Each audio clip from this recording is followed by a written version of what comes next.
What's up, guys? We're here at AMC Town Square with Chasing Cinema. Mr. James Hsu.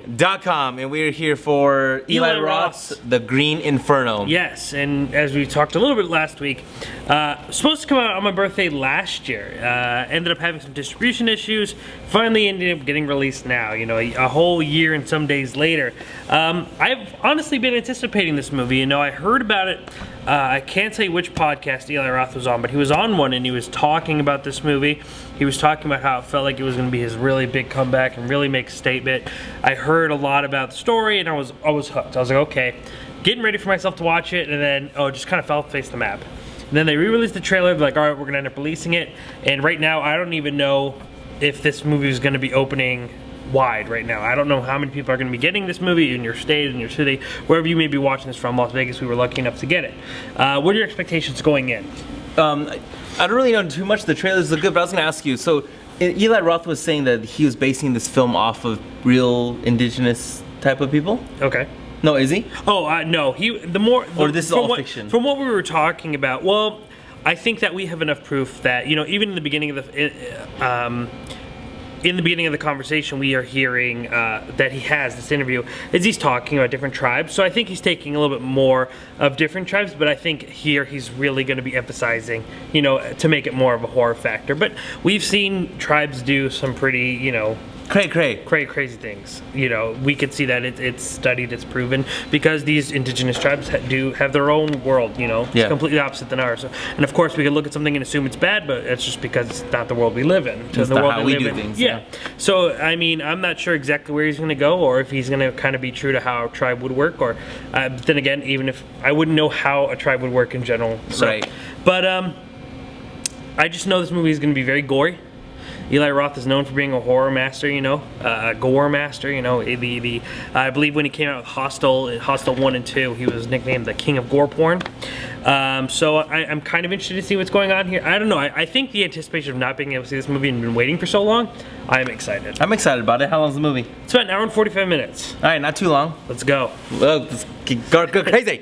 All right, so we just got out of the Green Inferno. Eli Roth. It was alright.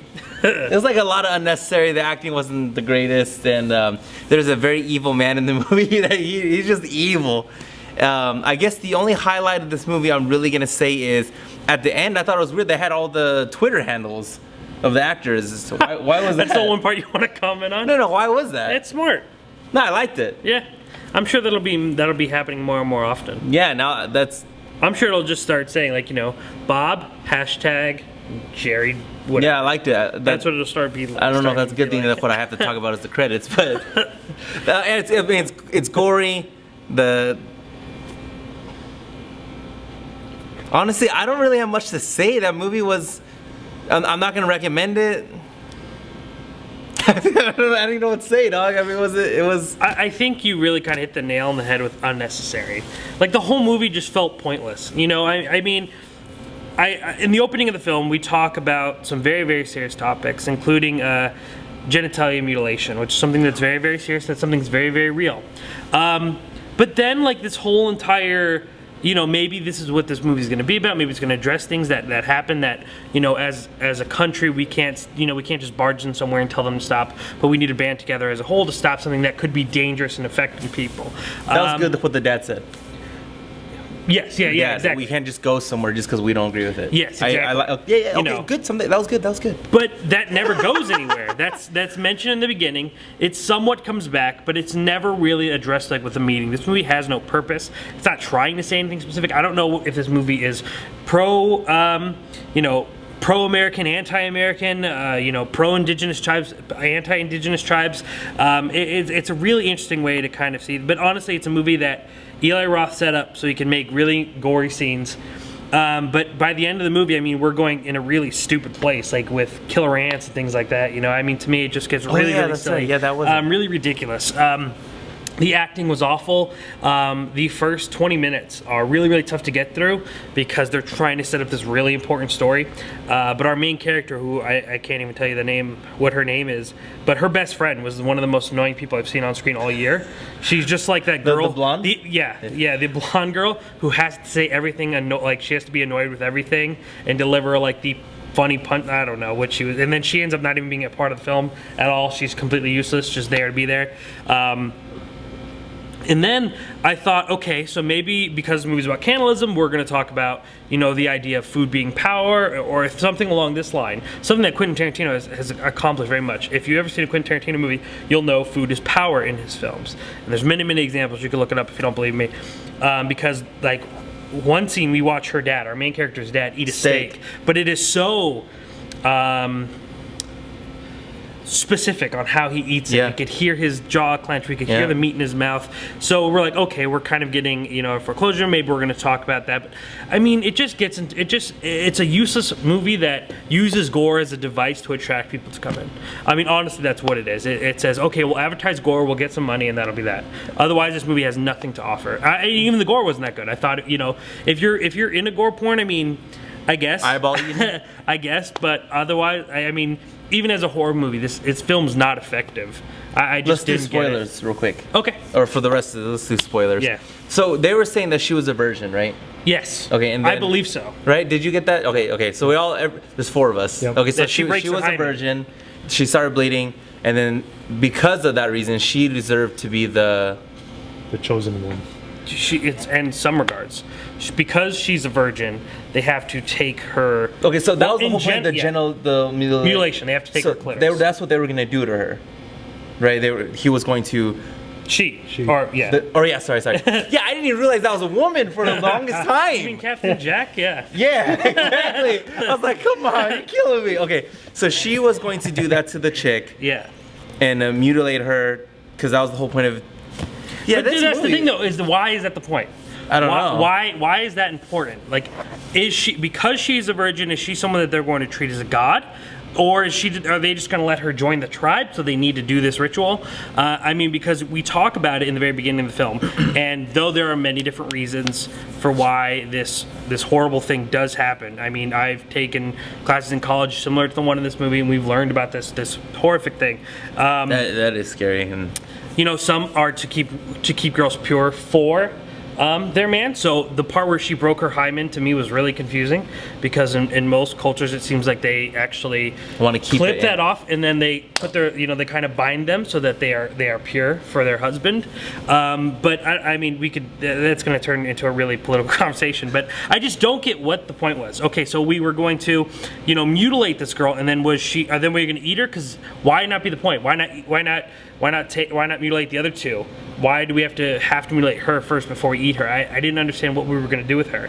I just thought that part was totally unclear. I would have gotten it if she was pure, so they had to worship her, or they had to treat her differently.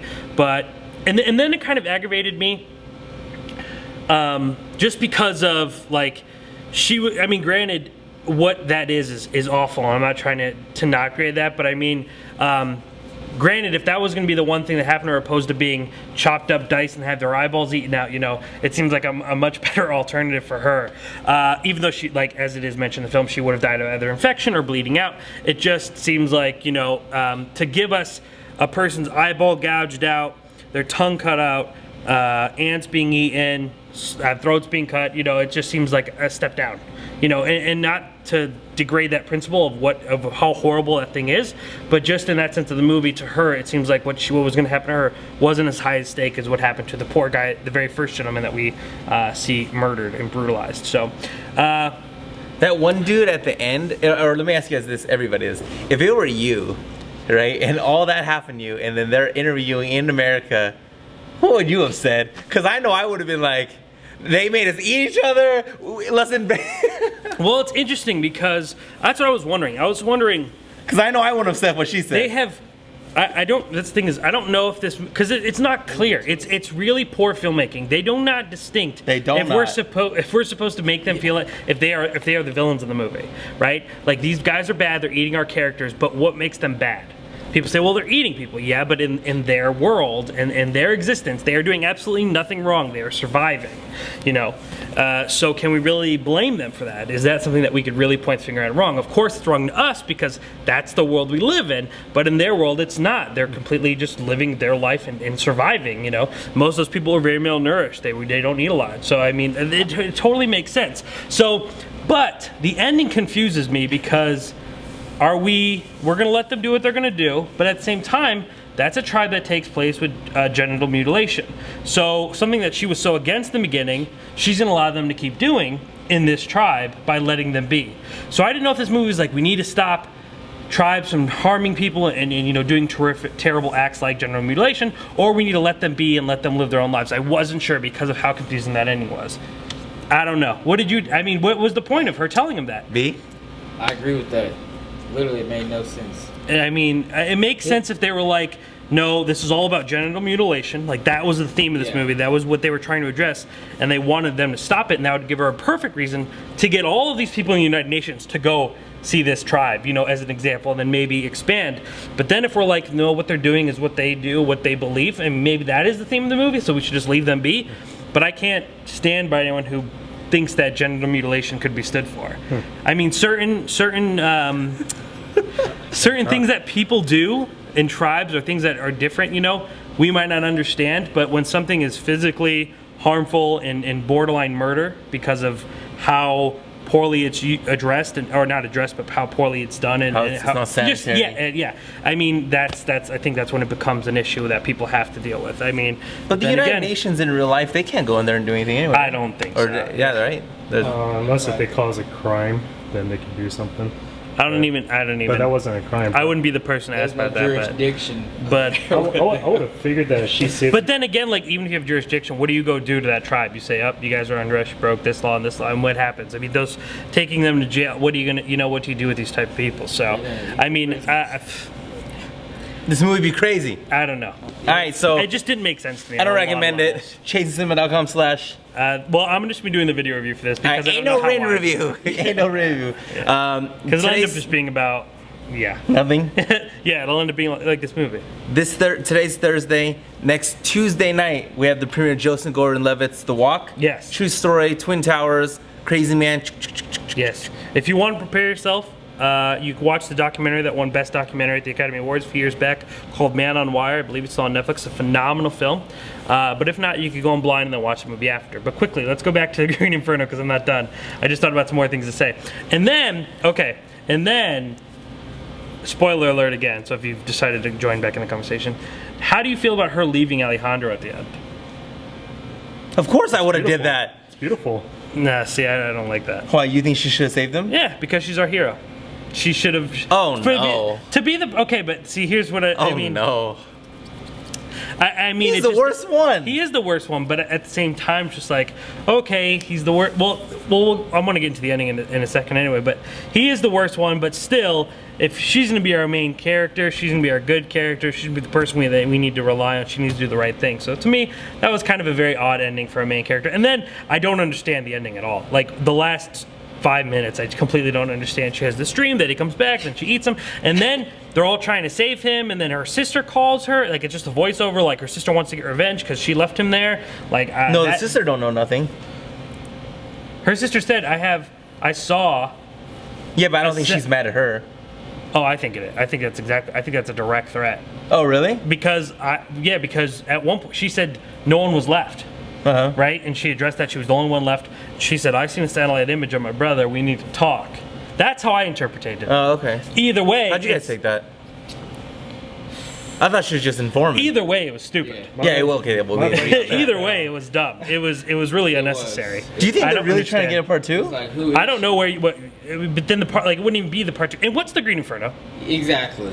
Oh, I didn't even think about that. Oh, the Green Is Inferno. that the rainforest? It's the rainforest. Yeah, it's the rainforest. I don't think that makes sense though.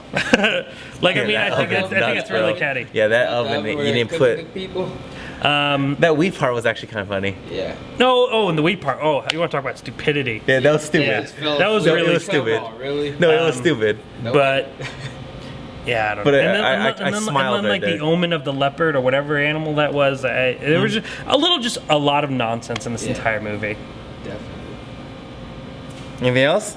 No, I think I'm done. Okay, Walk on Tuesday. Thursday we got Martian.